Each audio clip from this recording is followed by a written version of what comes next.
La CAF accompagne au quotidien les allocataires du Finistère. Malgré un contexte socio-économique difficile, elle collabore avec ses partenaires sur des actions dynamiques malgré la complexité de la réglementation.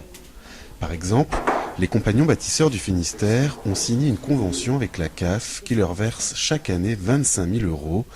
Cette association met en œuvre des démarches d'accompagnement des personnes à l'auto-réhabilitation de leur logement. C'est le cas sur Brest de Véronique, bénéficiaire du RSA. Elle a fait appel aux compagnons dans le cadre de la rénovation de son logement. Chaque année, les compagnons bâtisseurs viennent en aide aux locataires, aux propriétaires qui font face à un logement insalubre, voire indécent. Via son pôle logement et habitat, la CAF est aussi présente sur ses champs d'intervention. Dans ce cadre, une charte partenariale contre l'indécence du logement a été signée le 19 février dernier. L'objectif, faciliter la prise en charge de la locataire. Derrière cette charte, ce qui est important, c'est l'organisation qui est mise en place. Effectivement, pour la locataire, il se présentera, peu importe devant quel partenaire. Avec son accord, bien sûr, la fiche de repérage sera complétée et sera transmise donc au service concerné. Et ce qui lui permettra, lui, de n'avoir qu'un interlocuteur.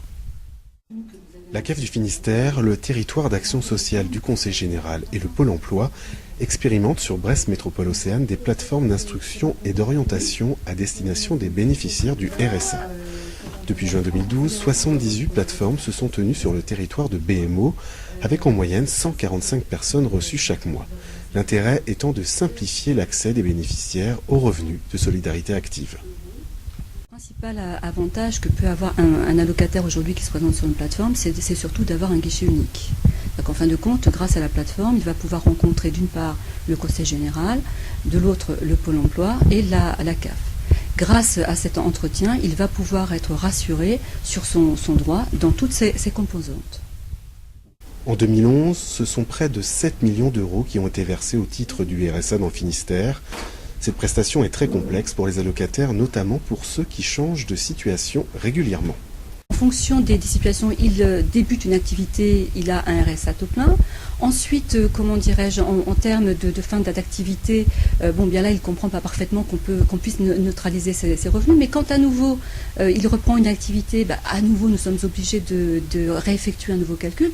Et là, il revient nous voir en disant, mais je ne comprends pas, la dernière fois, vous m'aviez dit ça comme droit, aujourd'hui, c'est autre chose.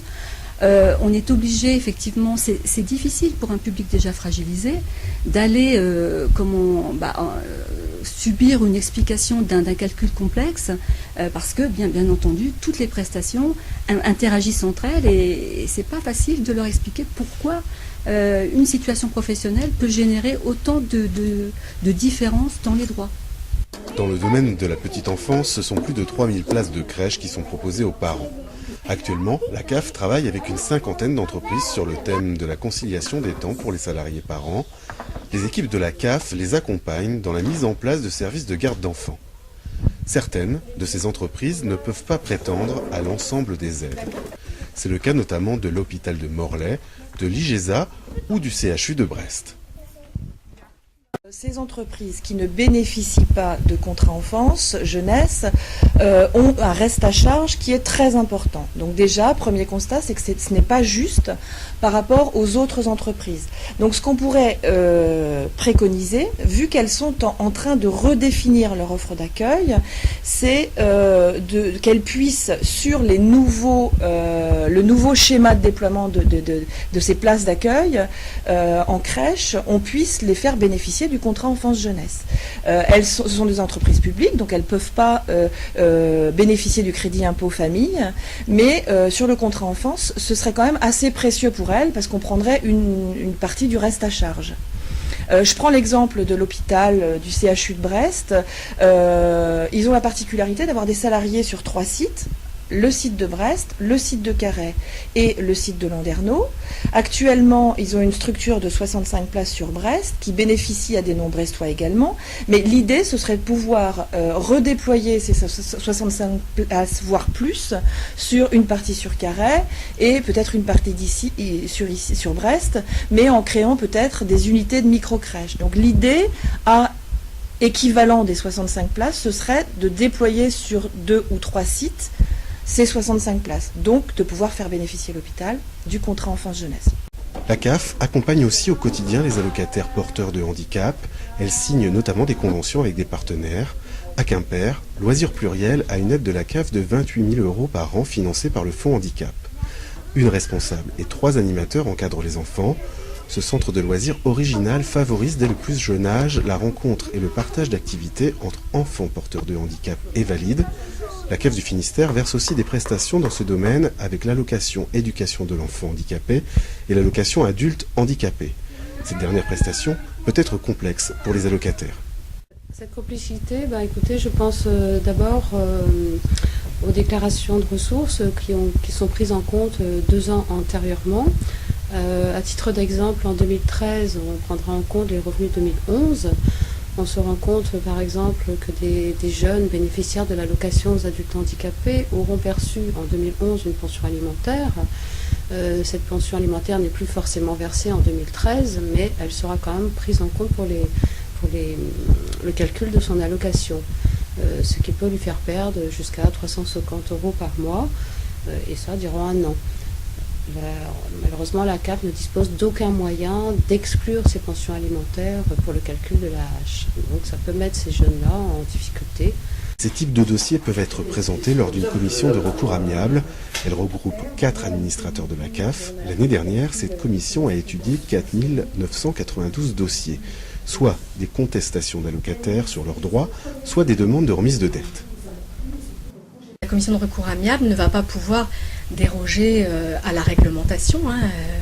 Elle est soumise au contrôle de la tutelle, donc elle ne pourra pas prendre des dispositions qui seraient contraires à la réglementation. Néanmoins, sur certaines situations, la commission va pouvoir accorder, donner satisfaction à l'allocataire ou partiellement satisfaction à l'allocataire pour des situations très à la marge. Les allocataires ont aussi une autre voie de recours, la médiation administrative. Dominique Simon est médiatrice à la CAF. Elle couvre l'ensemble du département du Finistère. Elle étudie en moyenne chaque année plus de 1000 dossiers. L'objectif est simple, trouver une solution à l'amiable avec l'allocataire. Je vais lui proposer un rendez-vous, de façon à lui expliquer la situation et ensemble essayer de trouver des solutions qui sont le mieux appropriées à son dossier. Normalement, quand un dossier arrive en médiation, ça veut dire qu'il a déjà eu une première réponse par le service concerné et que la réponse qu'il a eue, soit il estime qu'on n'a pas pris en compte la totalité de sa situation, ou il estime ou alors il n'est pas d'accord avec la réponse qu'on lui a donnée.